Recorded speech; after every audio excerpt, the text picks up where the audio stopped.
복음에는 하나님의 능력이 있다라고 말씀합니다. 여러분 믿습니까? 하나님의 능력을 경험하려면 복음을 경험해야 합니다. 자, 로마서 1장 16절입니다. 내가 복음을 부끄러워하지 아니하노니 이 복음은 모든 믿는 자에게 구원을 주시는 하나님의 능력이 됨이라. 우리가 하나님의 능력을 경험하고 싶은 마음들이 다 있을 거예요. 정말 하나님이 살아계시나? 지금도 역사하시나? 기도하면 응답되나? 이런 생각이 많이 드실 거예요. 여러분 그것은 복음을 경험해야 되는 것입니다. 복음을 경험해야, 복음을 가까이 해야, 복음을 날마다 사랑해야 복음이 우리로 하여금 하나님의 능력을 드러내 주신다는 것입니다. 오늘 본문에 보게 되면 이 마지막 때 이 복음의 능력, 복음의 권세가 우리에게 얼마나 필요한지에 대해서 말씀해 주고 있습니다. 첫 번째는 복음은 빛이라는 것입니다. 복음은 뭐라고요? 복음은 빛이다. 4절 5절 같이 읽겠습니다. 그 안에 생명이 있었으니 생명은 사람들의 빛이라 빛이 어둠에 비치되 어둠이 깨닫지 못하더라. 4절에 보게 되니까 이 생명은 사람들의 빛이라 그렇게 말씀하고 있어요. 그러니까 빛이 무엇이냐 하면 사람들에게 생명이 된다. 세상에는 여러 가지 빛이 있습니다. 우리가 잘 아는 대로 가장 강력한 빛은 태양입니다. 태양은 어마어마한 빛을 발합니다. 지금 낮이지요. 왜 낮입니까? 태양이 떴기 때문에. 쉽게 말해서 자전을 하고 있기 때문에 태양을 향하여 대한민국이 얼굴을 돌린 거예요. 그래서 이 태양빛으로 인해서 만물이 소생하는 것입니다. 만물이 소생하는 거예요.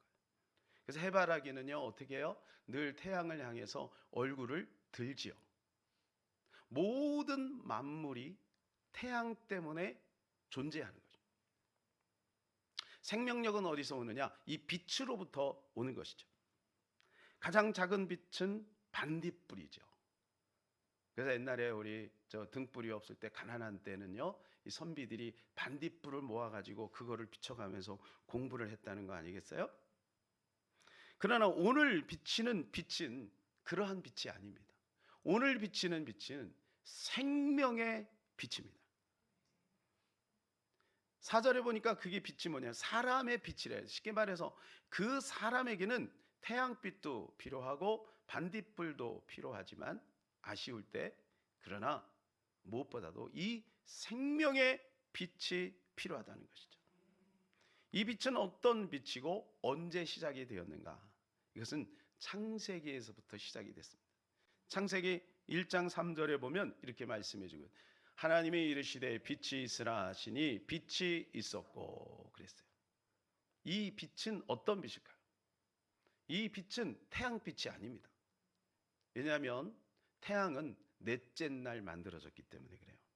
16절입니다. 하나님이 두 큰 광명체를 만드사 큰 광명체로 낮을 주관하게 하시고 작은 광명체로 밤을 주관하게 하시며 또 별들을 만드시고. 큰 광명체가 있어요. 이게 바로 태양이죠. 작은 광명체가 달인 거죠. 그러니까 해와 달을 통해서 이 지구를 보호하고 있다는 것입니다. 그러나 1장 3절에 있는 이 빛은 그 빛이 아니고 이건 창조의 빛이에요. 하나님이 이 지구를 향하여 얼굴을 탁 들이미신 거죠. 그게 창조의 빛이에요. 이 빛이 오늘 본문 9절에는 뭐라고 되어 있냐면 이렇게 되어 있어요. 참빛 곧 세상에 와서 각 사람에게 비추는 빛이 있었다니. 이것이 참빛이라는 거예요. 참빛. 태양빛도 참 좋죠. 그죠? 그러나 참빛이 있다. 그런데 이것이 뭐냐? 사람에게 비추는 빛이다. 만물은 우리를 포함해서 태양이 반드시 필요하죠. 그러나 우리 사람에게는 특별히 없어서는 아니 될 빛이 있어요. 그게 바로 생명의 빛인 것입니다. 이 빛은 사람과 연관이 되어 있습니다. 그래서 하나님이 사람에게 이 빛을 비추기 위해서 이 땅에 오신 거예요. 이 땅에 오셨는데 자기 백성들이 어둠이 그 빛을 싫어하고 그 빛을 깨닫지 못해서 그 빛을 받아들이지 않는 거예요.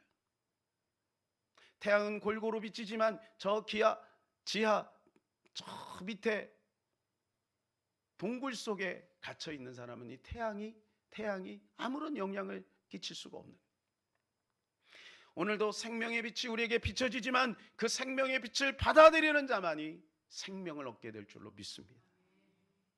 그 빛이 오셔서 어떻게 됐어요? 질병을 치료하고 가난한 자를 부하게 하시며, 그리고 수많은 인간이 가지고 있는 문제들을 해결해 주신 것입니다. 심지어는 죽은 자를 살리기도 하시고 귀신이 떠나가기도 하시고, 이 생명의 빛 되신 예수 그리스도가 이 땅에 오심으로 우리는 소생하게 된 거죠. 그래서 그때 이유가 지금 뭐냐? 말세인 것입니다. 빛이 임한 거예요. 그래서 핑계치 못하는 거예요. 태양이 뜨고 있는데 저 지하 5층에 내려가서 태양이 없다라고 말하는 것은 거짓이죠. 예수의 빛이 비춰졌는데 나는 구원을 못 받는다고 얘기하는 것은 거짓이죠. 사랑하는 여러분, 이 빛 앞으로 나와야 될 줄로 믿습니다. 우리가 예수 그리스도를 영접했다면 우리 안에 이 빛이 있는 것입니다. 내 안에 빛이 있는 거예요. 여러분, 우려하지 마시고 슬퍼하지 마시고 두려워하지 마시고 염려하지 마시고 내 안에 있는 이 빛을 확인하시기를 바랍니다. 그래서 이사야서 60장에 보니까 이렇게 말씀하세요. 일어나 빛을 발하라. 일어나 빛을 발하라. 근데 이 빛이 어떤 빛이냐? 이는 내 빛이 이르렀고 여호와 영광이 내 위에 임하여 너의 속에 있다는 거야. 이미 예수 그리스도 영접한 사람들 속에는 이 빛이 우리 속에 있는 것입니다. 따라서 내 안에 빛이 있다. 옆에 있는 당신 안에 빛이 있습니다. 여러분, 빛은요 등경 위에 둬야 되는 거예요. 내 안에 빛이 있는데 빛을 말 아래 이렇게 파묻어 버리면 꺼져 버려요. 이 빛을 등경 위에 높이 올려놔야 빛의 역할을 감당하는 거예요. 그래서 예수님 뭐라고 하냐? 너희는 세상의 빛이라. 빛을 비추시기를 바랍니다. 우리가 사랑할 때, 우리가 복음을 전할 때, 우리가 희생할 때, 섬길 때 이 빛이 환하게 비춰지는 것입니다. 우리 안에 빛이 있음을 여러분 기억하시고 이 빛을 날마다 누리시는 저와 여러분 되기를 축복합니다. 두 번째는 복음은 권세라는 것입니다. 11절에서 13절까지 자기 땅에 오매 자기 백성이 영접하지 아니하였으나 영접하는 자 곧 그 이름을 믿는 자들에게는 하나님의 자녀가 되는 권세를 주셨으니 이는 혈통으로나 육정으로나 사람의 뜻으로 나지 아니하고 오직 하나님께로부터 난 자들이니라. 자기 땅에 왔는데 수많은 자기 백성들이 예수 그리스도를 왕으로 모시지 않았다는 거예요. 그러나 그 예수를 영접하는 자는 하나님의 자녀가 되는 권세를 주신다는 거예요. 이것은 우리의 어떤 것으로 나온, 우리의 혈육으로, 혈통으로나 육정으로 또 사람의 어떤 계획 속에서 나오는 것이 아니에요. 이것은 하나님의 강권적인 은혜인 거죠. 그래서 우리가 예수를 믿었다는 것은요, 그냥 오다 가다가 길거리에서 뭐 내가 필요한 거 하나 사는 것 같은 그런 느낌이 아니라는 거예요. 일본 사람들은요, 예수 믿으라고 하면 다 믿는데요. 그 예수는 무슨 예수냐? 길거리에서 물건 하나 사는 거하고 똑같은 예수. 5만 가지 잡신이 있는데 그 예수도 믿겠다는 거예요. 다른 거 다 믿고. 여러분, 그렇게 하면은 아무런 효과가 나타나죠. 세상도 믿고 돈도 믿고 사람도 믿고 예수도 믿고, 그러니까 역사가 나타나지 않는 거죠. 오직 예수 그리스도만이 우리의 왕 되심을 믿고 그 예수 그리스도만을 믿고 따라야 될 줄로 믿습니다. 그래야 그 능력이 나타나지요. 여기 12절에 나오는 권세는 엑수시아예요. 엑수시아. 한번 따라서 볼까요? 엑수시아. 그런데 권능이 있습니다. 이게 사도행전 1장 8절에 나오는 권능은 뭐냐면 디나미스예요. 엑스시아와 디나미스는 차이가 있습니다. 엑스시아는 무엇이냐면 타고난 자격입니다. 디나미스는 뭐냐면 부여된 힘이에요. 그러니까 엑스시아라는 것은 뭐냐 하면 예수 믿는 모든 사람에게 주어진 거예요. 근데 권능은 성령하고 연관이 돼 있어서 권능은 있는 사람도 있고 없는 사람도 있는 거예요. 그래서 권능을 사모해야 돼요. 사랑하는 여러분, 권능을 사모하시기를 바랍니다. 권능을 달라고 기도하시기를 바랍니다. 오직 성령이 너희에게 임하시면, 그랬으니까 성령 충만함을 받으면 그 권능이 우리에게 나타나게 될 줄로 믿습니다. 그런데요, 그 권능이 없을지라도 우리에게 권세가 있음을 알고 권세를 사용하면 권능이 나타나는 거예요. 예를 들어서 경찰이 있습니다. 이 경찰이 신분이 경찰인데 집에서 휴무일에 집에서 쉬고 있을 때는 아무런 권세가 없어요. 그러나 권세는 내재되어 있는 거죠. 경찰복을 입고 길거리에 나가면 거기에 뭐가 나오면 권능이 나오는 거예요. 그래서 5톤 트럭도 쫙 와서 쓰라 그러면 쓰는 거예요. 심지어는 대통령도 딱 그 경호차 쓰라고 그러면 서야 돼요. 왜? 국가에서 그 권세를 부여한 거죠. 권세는 권세 있는 자가 권세를 사용할 때 권능이 나타나는 거예요. 아시겠죠? 여러분, 저와 여러분 안에 엑소시아가 있어요, 없어요? 예, 다 있는 거예요. 그러니까 여기 있는 거예요. 예. 있어요, 없어요? 있어요. 우리 안에 엑소시아가 있단 말이죠. 그러면 어떻게? 디나미스가 나타나면 엑소시아를 사용해야 되는 거예요. 예수의 이름으로 기도하면 됩니다. 예수의 이름으로 질병을 명령하면 됩니다. 예수님의 이름으로 귀신을 쫓아내면 나갑니다. 예수의 이름이 우리 가운데 있잖아요. 그 권세를 사용할 때 권능이 드러나게 되는 거죠.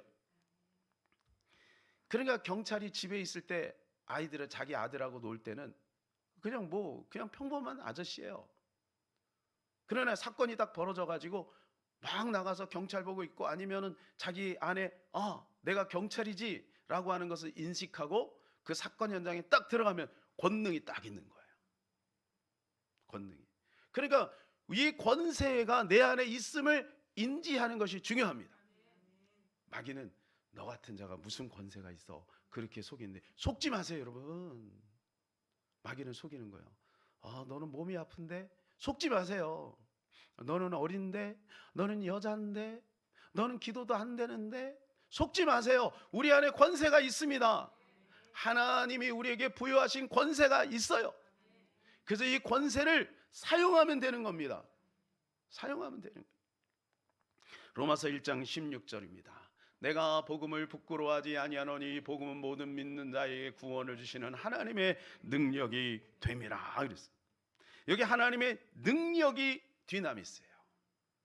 복음을 믿을 때 능력이 나타나는 거예요. 믿는 자에게 나타나는 거예요. 그러니까 무슨 말이에요? 권세가 있어도 내가 권세가 있음을 안 믿으면 권능이 나타나지 않는다. 내 안에 권세가 있음을 믿고 권세를 사용할 때 권능이 나타나는 거예요. 그래서 마가복음 16장 17절에 이렇게 말씀하시잖아요. 믿는 자에게 이런 표적이 있다르니. 어떤 자에게? 가만히 있는 자가 아니에요.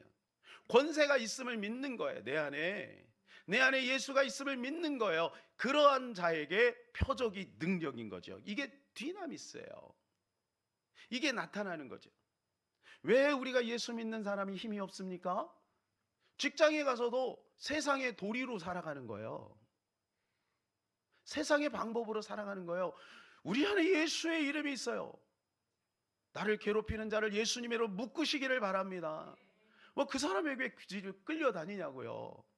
안 되어지면 그 자리에 엎드려서 기도하세요. 흑암이 결박되어지고 물질이 돌아오게 되고 건강이 돌아오게 되고 관계가 회복이 되는 것입니다. 우리 안에 권세가 있음을 믿으세요. 우리 사랑하는 청년들이 공부가 안 되면 권세를 사용하세요. 예수의 이름으로 집중력이 흐리게 하는 악한 영은 떠나가라. 잡념을 주는 악한 영은 떠나가라. 마음을 혼란케 하는 악한 영은 떠나가라. 권세를 사용하시기를 바랍니다. 권세를 사용하면 권능이 드러나는 거야. 그게 뭐 사람들이 보게 되는 거예요. 마가복음 11장에 보게 되면 이제 예수님이 길을 가시다가 무화과 나무가 있는데 열매가 없는 거야. 그래서 예수님이 그 명령하죠. 저주하죠. 그래 그 다음 날 보니까 이게 막 바짝 말라 있는 거예요. 베드로가 이야기합니다. 주여, 무화과 나무가 말랐나이다. 깜짝 놀라니까 예수님이 답답하셨어요. 너희가 그러면 내가 저주할 때 안 믿었단 말이냐, 이런 거예요. 그래서 뭐라고 말씀하세요? 22절에 우리 다 같이요, 하나님을 믿어라. 옆에 있는 사람한테 하나님을 좀 믿으세요. 시작. 네, 하나님을 믿으라. 여러분, 예수님이 답답한 마음에 제자들에게 하는 말씀, 하나님을 믿으라. 왜 하나님을 믿지 않느냐? 너희가 이 산을 들어 저 바다에 옮기라 하며 너희가 말하는 그 말을 믿고 의심하지 않으면 그대로 된다. 주님 말씀하시죠. 산이 바다에 옮겨지는 것이 우리의 이성으로는 불가능하잖아요. 사람들이 그래서 이성에 눌리는 거예요. 합리성에 눌리는 거예요. 하나님은 산을 들어 바다에 옮길 수 있는 능력이 있는 분입니다. 우리에게 그 능력이 있는 것입니다. 복음은 권세예요. 그래서 그것을 사용하면 되는 거죠. 오늘날 교회가 자꾸 윤리 도덕으로 갑니다. 윤리 도덕 당연히 해야 됩니다. 더 도덕적이고 더 윤리적이어야 합니다. 그런데요, 하나님의 능력을 저버렸어요. 그러니까 교회가 힘이 없어요.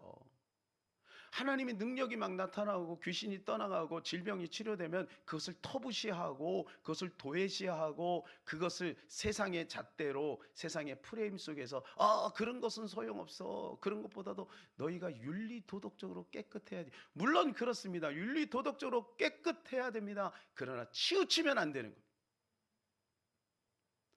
성경은 하나님의 능력을 알려주고 있는 것입니다. 하나님의 능력이 상실되었어요. 그 하나님의 능력을 이야기하면 그것이 부끄러운 거죠. 기도하면 돼? 라는 말을 요즘 합니까? 직장에서 기도하면 돼요. 다니엘은 얘기했어요. 하나님이 하십니다. 시퍼런 칼을, 자기의 목숨을 단칼에 벨 수 있는 느부갓네살 왕 앞에서 하나님이 하십니다. 요셉도 얘기한 거예요. 그 바로 앞에서 그는 뭐라고 얘기해요? 하나님이 이 꿈을 해몽하실 것입니다. 여러분, 그렇게 말할 수 있나요? 말하시기 바랍니다. 기도하면 됩니다. 하나님이 도와주십니다.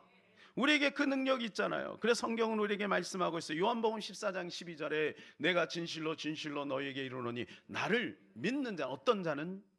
믿는 자는 내가 하는 일을 그도 할 것이요 또 그보다 더 큰 일을 하리니 이는 내가 아버지께로 갑니다.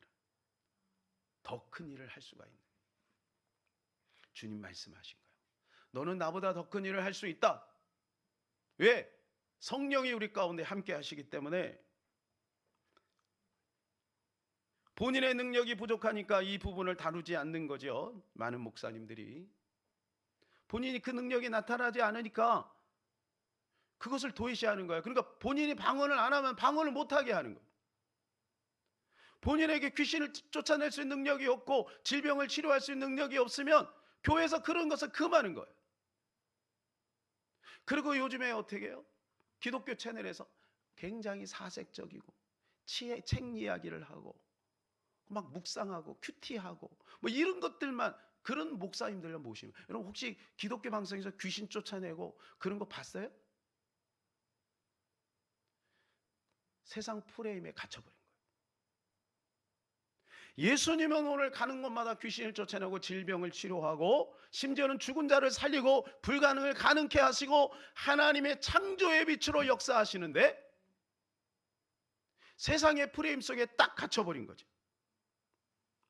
그런 것이 잘못됐다는 이야기가 아니에요. 속으면 안 돼요. 여러분, 하나님은 능력이에요. 창조의 능력자예요. 불가능을 가능케 하시는 거예요. 내게 능력 주시는 자 안에서 내 모든 것을 할 수 있느니라. 아까 김성교 선교사님이 얘기하잖아요. 사람은 할 수 없으되 하나님으로서는 다 하실 수가 있느니라 믿으시기를 바랍니다. 주님이 우리에게 이렇게 말씀하잖아요. 누가복음 10장 19절입니다. 크게 한번 읽어주세요. 시작.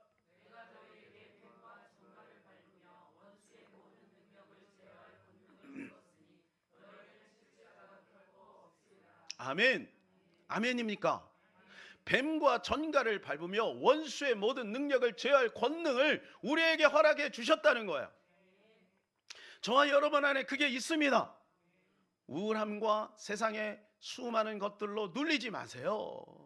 염려에 눌리지 마세요. 마귀의 속임수에 눌리지 마세요. 관계 속에서는 어려움들, 일단은 여러분 악한 영을 쫓으세요. 그래야 우리가 승리할 수가 있는 것입니다. 예. 왜 유럽이, 미국이 타락했나요? 이 권세를 사용하지 않기 때문에. 그래서 여러분 기독교 국가에서 뭐가 나왔냐? 르네상스가 나온 거예요. 합리주의가. 그 합리주의는 보편적이기 때문에 많은 사람들에게 인기가 있는 거죠. 그걸 가지고 기독교의 능력을 눌러버린 거예요. 더군다나 거기에다가 뭐를 입혔습니까? 사단의 전략으로 쾌락을 합리화시키는 거예요. 그리고 동성애가 합리화되는 거예요. 그러면서 어떻게 해요? 미국과 유럽은 이제 동성혼을 합법화시키면서 힘을 다 잃어버린 거죠. 오히려 어떻게 해요? 세상과 엔조이하는 교회를 사람들이 칭찬하는 거예요. 그런 걸 환영하는 거.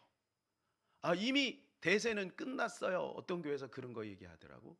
대세는 끝났어요. 이제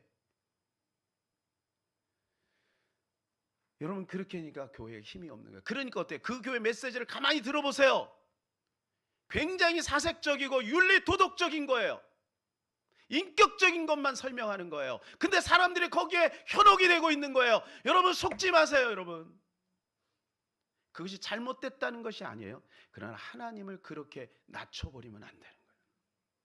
하나님의 능력이 나타나는 것을 막 우습게 천시 여기는 거, 천하게 여기는 거예요. 그러니까 교회가 어떻게 돼요? 세상의 방법을 쫓아가는 거예요. 사람들이 뭘 좋아하는지를 연구하는 거죠. 사람들이 어디에 열광하는지를 연구하는 거죠. 심리적인 것만, 그런 것만 쫓아가는 거죠. 여러분 위험한 거예요. 그것은 하나님이요 마음 아파하시는 거예요. 하나님 말씀하시잖아요. 하나님을 믿으라. 존 웨슬레, 요한 웨슬레가 영국에 있을 때, 또 스펄전 목사님 영국에 있을 때, 영국은요 이 기독교가 영국 전역에 영향력을 끼쳤어요. 그러나 그것이 처음부터 된 것은 아니에요. 요한 웨슬레가 얼마나 많은 핍박을 받았는지 몰라요. 엄청난 핍박을 받았어요. 요한 웨슬레는 이런 고백을 했습니다. 자기의 허벅지에 피가 식을 때까지 나는 복음을 전하리라. 그는 말 타고 다니면서 복음을 전하는 거예요. 온 세계는 나의 교구다. 그 평생 42,000번의 설교를 하셨대요. 그리고 80세가 넘어서도 하루에 2번씩 설교를 하셨대요. 이 설교라는 것은 이렇게 강단에서 설교하는 그 정도의 수준이 아니고요. 그분은 늘 다니면서 말 타고 다니면서 동네마다 복음을 들고 외쳤어요. 그래서 그분의 일기를 잠깐 소개하도록 하겠습니다. 밤길을 달려 동이 막 트는 아침 7시에, 몇 시에? 7시에 브리스톨 외곽 지역에 도착했다. 나는 언덕에 서서 남자들이 일하러 가는 모습을 바라보며, 출근길이죠. 막 사람들이 출근을 하고 있는 거예요. 그들에게 그리스도의 복음을 전하기 시작했다. 그러자 멈춰서서 듣던 무리들은 썩은 계란과 토마토를 내게 던지기 시작했다. 하지만 나는 구주를 위해 고통을 받을 수 있음을 특권으로 여겼다. 나는 다시 하루 종일 달려 바스라는 도시에 저녁 6시에 도착했다. 나는 그 도시 외곽 언덕에 서서 그리스도의 복음을 전했다. 또 많은 이들이 내게 썩은 계란과 토마토를 던졌다. 나는 구주를 위해 고난받을 수 있음을 특권으로 여겼다. 그리고 많은 이들이 회심했다. 오늘날 이런 전도자가 있다면 사람들은 비난할 겁니다. 특별히 예수 믿는 사람도 비난해요. 그렇게 복음을 전해야 돼? 꼭 그렇게 전해야 되는 거야? 존 웨슬레가는 가는 곳마다 이런 핍박을 받으면서도 그는 복음 전하는 것을 굴하지 않았어요. 사람들이 출근하는 그 길에 서서 복음을 전하니까 사람들이 다 기분 나빠하죠, 당연히. 저녁 6시에 퇴근하는 그 길에 서서 복음을 전하니까 누가 좋아하겠어요? 수많은 사람들이 썩은 계란을 던지고 토마토를 던졌지만, 그러나 거기에 몇 명 회심하는 자들이 있었고 그 싹이 나서 그 동네가 완전히 뒤집히는 거예요. 복음의 불덩이에요. 여러분, 복음 전하는 것을 우습게 생각하지 마시고, 길거리에서 누군가가 허름한 할머니나 아줌마가 복음 전하고 있으면 찾아가서 음료수라도 하나 대접하시기를 바랍니다. 그런 풍토가 세상의 프레임 속에 지금 갇혀버렸어요. 그래서 사람들이 어떻게 고상하게 복음 전하려고 그래요. 전도에 미련한 것으로 하나님이 기뻐하신다고 그랬어요. 여러분, 전도를 우습게 생각하면 안 됩니다. 하나님이요, 이 존 웨슬레 같은 자를 찾고 있지 않겠습니까? 복음의 불덩이, 복음을 들고 가서 외칠 수 있는 사람, 저와 여러분이 그러한 사람이 되기를 축복합니다. 우리 교회가 이 능력을 회복해야 될 줄로 믿습니다. 우리 안에 권세가 있고 우리에게 능력이 있는데 이 권세를 사용하지 않으면 권세가 사장이 되는 거예요. 소금이 맛을 잃으면 어떻게 된다고요? 세상 사람들에게 밟히는 거예요. 맛은 내야 되는 거예요. 빛은 발해야 되는 거예요. 여러분이 있는 자리에서 복음을 부끄러워하지 마시고 복음을 전하시기를 축복합니다. 세 번째는 복음은 말씀입니다. 따라서 복음은 말씀이다. 14절입니다. 말씀이 육신이 되어 우리 가운데 거하심에 우리가 그의 영광을 보니 아버지 독생자의 영광이요 은혜와 진리가 충만하더라. 말씀이 육신이 된 거예요. 근데 거기에 은혜와 진리가 충만한 거예요. 우리 은혜 이게 뭐예요? 자비예요. 인내하심. 이 은혜와 이 자비함을 누리기를 원하시면요, 말씀 가운데 거하시기를 바랍니다. 정직보다 진리가 더 중요한 거예요. 다시 한번요, 정직보다 진리가 더 중요한 거예요. 진리를 따라가야 정직이 완성이 되는 거예요. 인간의 도리 속에서 정직을 행하면요, 변질됩니다. 왜? 정직의 기준이 뭐예요? 정의의 기준이 뭐예요? 정의란 무엇인가? 샌더슨인가 그분이 외쳤는데, 정의의 기준이 뭐예요 도대체?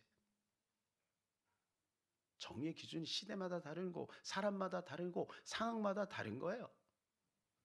진리가 정의인 것입니다.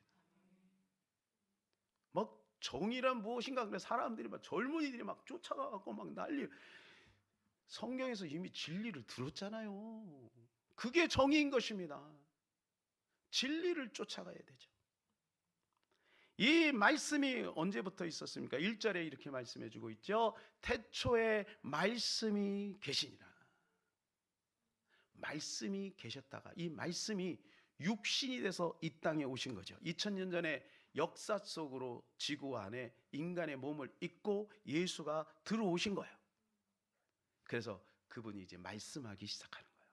그래서 예수님이 가는 곳마다 말씀하시잖아요. 산상수훈에 보면 얼마나 말씀을 하십니까? 또 가는 곳마다 얼마나 많은 사람을 말씀으로 살립니까?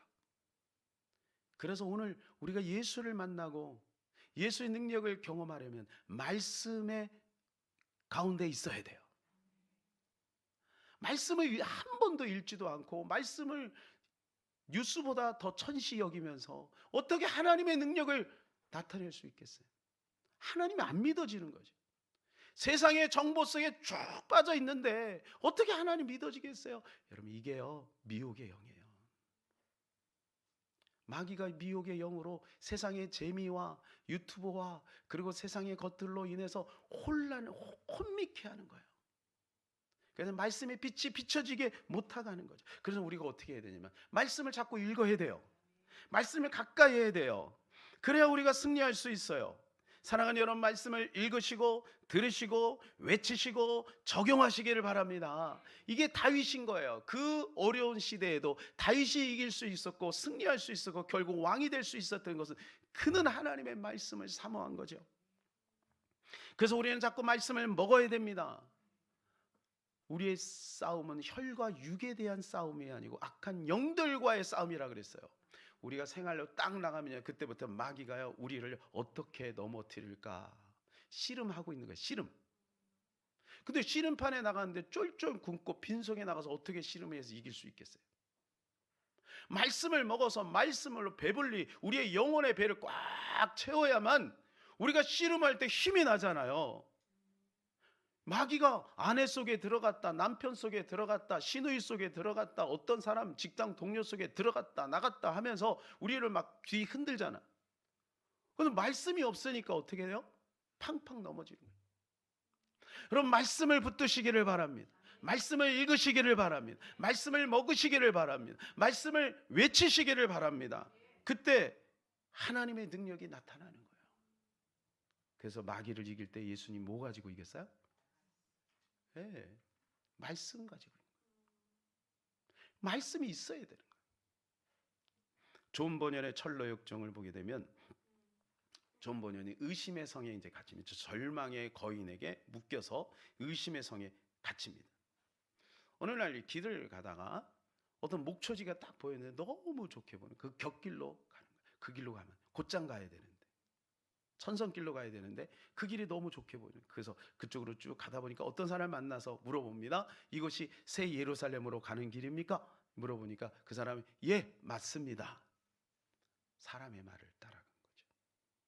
그래 가다가 이 절망 거인을 만나가지고 저렇게 묶여가지고 그 다음 사진을 보면 절망성에 딱 갇히는 거예요.